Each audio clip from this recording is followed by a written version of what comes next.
டாஸ்மாக் அலுவலகங்களில் அமலாக்கத்துறை நடத்திய சோதனைக்கு எதிராக உயர்நீதிமன்றத்தில் தாக்கல் செய்யப்பட்ட மனுவை மாற்றக்கோரிய வழக்கில் இந்த விவகாரத்தில் உயர்நீதிமன்றம் முடிவு செய்யட்டும், அதன் முடிவு அடிப்படையில் விசாரிக்கலாம் என உச்சநீதிமன்றம் தெரிவித்திருக்கிறது. அண்மை செய்தியாக நாம் பார்த்து வருகிறோம்.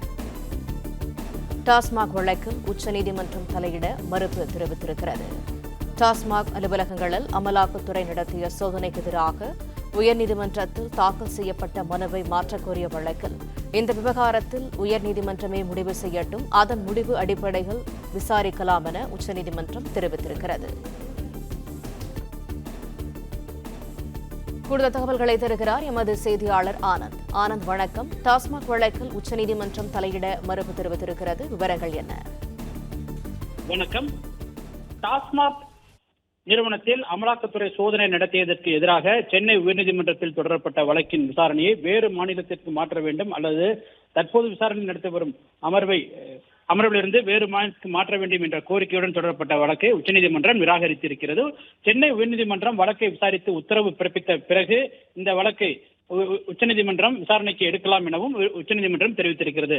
தமிழகத்தில் டாஸ்மாக் நிறுவனங்களில் நடைபெற்ற முறைகேடுகள் தொடர்பாக அமலாக்கத்துறை கடந்த மார்ச் 6ஆம் தேதி முதல் 8ஆம் தேதி வரை தமிழகம் முழுவதும் டாஸ்மாக் தலைமை அலுவலகம் மற்றும் மது உற்பத்தி நிலையங்கள் உள்ளிட்டவர்களில் சோதனை நடத்தியது. இந்த சோதனையில் சுமார் 1000 கோடி ரூபாய் அளவிற்கு முறைகேடுகள் நடைபெற்றிருப்பதாக டாஸ்மாக் அமலாக்கத்துறை தரப்பில் அறிவிப்பு வெளியிடப்பட்டது. இந்த நிலையில் விசாரணை என்ற பெயரில் அதிகாரிகளை இடையூறு செய்யவோ தொந்தரவு செய்யவோ கூடாது எனவும், அதே போன்று இந்த வழக்கில் அமலாக்கத்துறை விசாரணைக்கு மேல் நடவடிக்கைகளுக்கு தடை விதிக்க வேண்டும் என கோரி சென்னை உயர்நீதிமன்றத்தில் தமிழக அரசு மற்றும் டாஸ்மாக் நிறுவனம் தரப்பில் சென்னை உயர்நீதிமன்றத்தில் வழக்கு தொடரப்பட்டது. இந்த வழக்கில் தற்போது நீதிபதிகள் எஸ்.எம். சுப்பிரமணியம் மற்றும் நீதிபதி கே. ராஜசேகர் ஆகியோருடைய அமர்வில் விசாரணையில் நிலுவையில் இருந்து வருகிறது. இந்த நிலையில் இந்த வழக்கை விசாரிக்க எடுத்துக்கொண்ட நீதிபதி கே. ராஜசேகரின் சகோதரர் வழக்கில் அமைச்சராக உள்ள செந்தில் பாலாஜிக்கு ஆஜராகியுள்ளதால் வழக்கை வேறு அமர்விற்கு மாற்ற வேண்டும் என கோரி முறையீடு செய்யப்பட்டது. ஆனால் இந்த முறையீட்டை சென்னை உயர்நீதிமன்றம் நிராகரித்தது.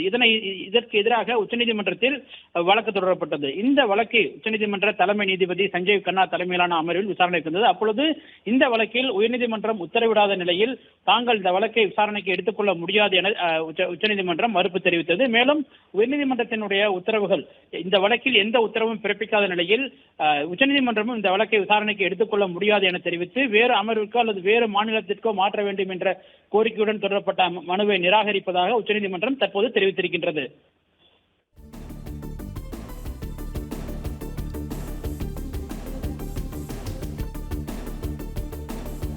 தகவல்களுக்கு நன்றி ஆனந்த். பிளே ஸ்டோர் மற்றும் ஆப் ஸ்டோரில் இருந்து பாலிமர் செயலியை QR கோடு மூலம் பதிவிறக்கம் செய்யுங்கள். செய்திகளை உடனுக்குடன் பெறுங்கள்.